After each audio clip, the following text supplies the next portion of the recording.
First, I would like to thank the Academy. The Academy for this iPhone video performance. Yeah. We just finished watching Inglorious Basterds. We did. How did you feel about the movie? This is his second viewing, but he still forgot. Well, it's been 10 years ago, so I remember just barely enough to make myself feel really smart by knowing what was about to happen without really realizing I was remembering it. Although he still did not remember that Hitler dies at the end, which I am still confused by as an ending because that's clearly not historically accurate. Well, I was thinking it was historically based, so I thought the only way Hitler could get blown up and not really be dead would be if it was like a body double, which Hitler did have several fake Hitlers running around because he was worried he was going to get assassinated. But it appears I don't know that why they included that in the movie then. They didn't include that. They did not. No, that was my wrong guess. In actuality, the movie assumes that Hitler really did die and the war ended early because of these happenings. So it veered off from being historically accurate. One of the things we were talking about was the kind of like insertion of the, inner titles, I guess they're called, where they have it's almost like comic book introductions of characters, and then sometimes they give backstories. I didn't really like it because I feel like it takes you out of the present day narrative that you're kind of getting invested in, but you said you liked it because it helped explain things. And I liked it because when I watch movies, I don't like to have to wonder who characters are, and I like to, the more easy they can make it for me to keep track of the characters, the more I like it. So I don't like having two attractive blonde girls in the same movie because I'll get them mixed up.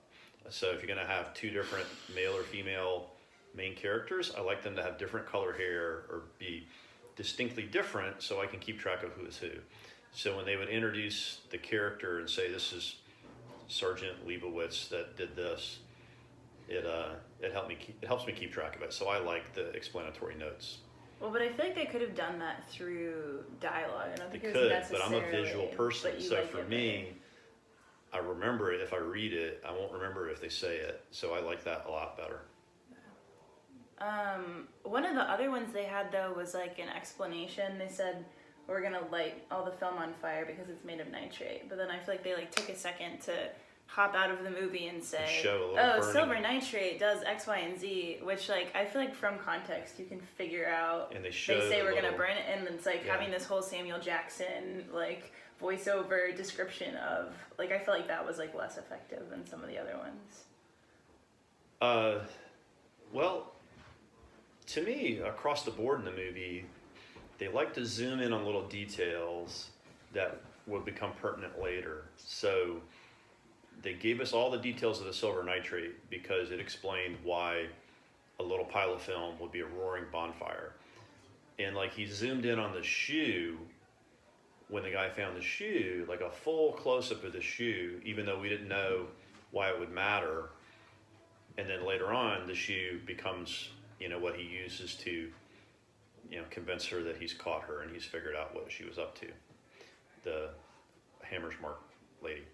Yeah, but for me, those was Quentin Tarantino, I feel trying to show his hand of being very clever with these kind of inside jokes that are within the movie, but I don't feel like it's necessary. If he already knows that this woman is involved because she has her autograph and her lipstick print on the scene, then he doesn't really need to go through the whole but that's the thing. But that whole character, his whole thing was he was a theatrical guy. Yeah, because the milk. So because we knew he caught her, he knew he caught her, she knew he caught her, but he had to kind of show how clever he was, and that was his whole thing. His big point of pride was he was a brilliant detective, which I think that was his backstory, right? He was a police detective before he became an SS colonel, Jew-catching detective. So he just had to be the smartest guy in the room, and everybody needed to see exactly how he did it. So to me, that was perfectly in character.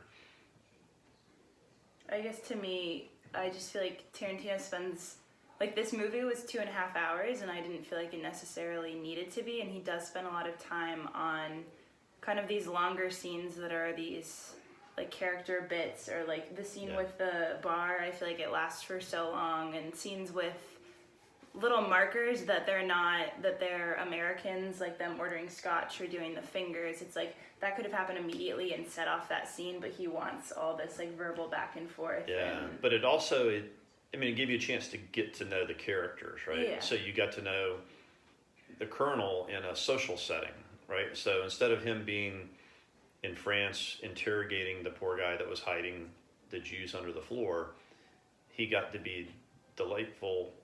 I'm mixing up, that character wasn't in that scene. But you got to see the American captain character, and you got to see how the Germans were testing him and kind of getting a little suspicious just because of the way he was acting or talking or his accent.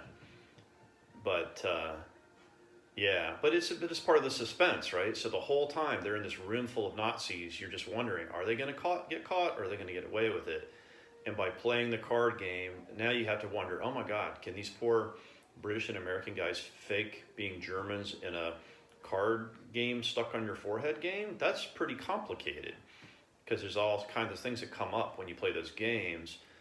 How are they going to get tripped up? And you thought they were going to get tripped up from answering something in the card game that a German wouldn't know. Mm-hmm.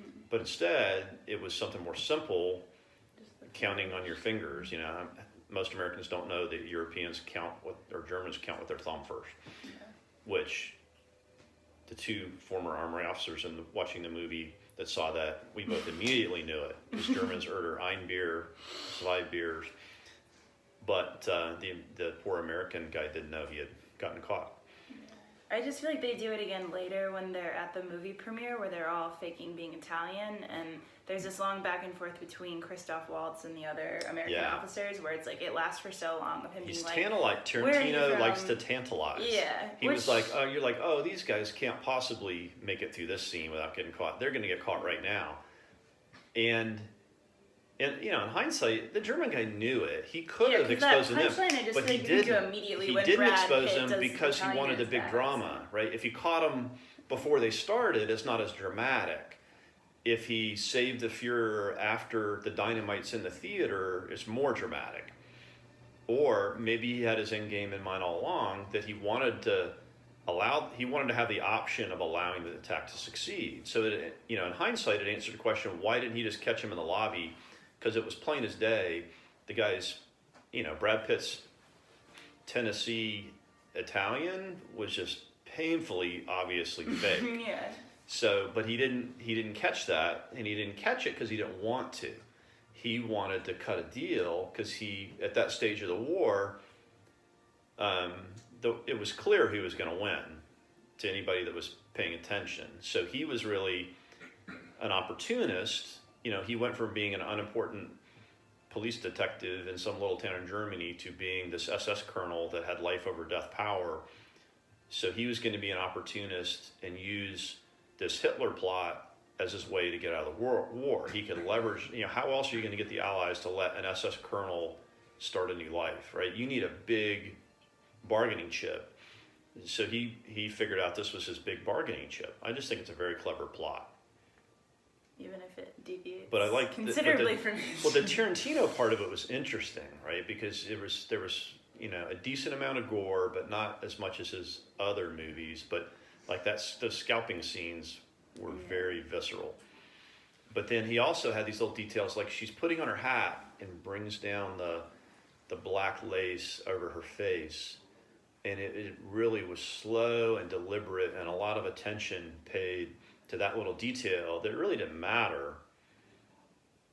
But it kept you in the period too. You know, like the period costumes and scenery was all pretty good, even though my uncle was quick to notice that some of the German army uniforms weren't the right color. Yeah.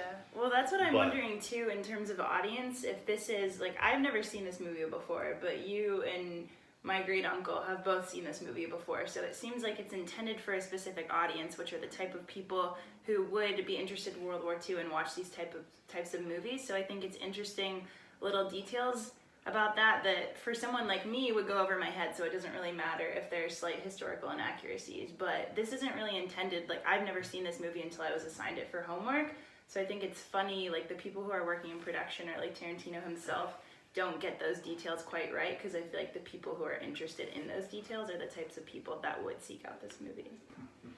Yeah. But it's also the level of dedication that he's like, oh, I have to find and hunt down this one family, but I'm not going to kill this girl later on when I know that she got away and I know who she is because of the nod with the milk. Because of what? Where he orders milk at the... Oh. So for me, it's like a little bit inconsistent. Yeah. Well, it's interesting that he let her get away because it showed his power, right? It proved that he does have the life over death choice. Because if he had done his complete duty, he should have sent someone to chase her down in the woods.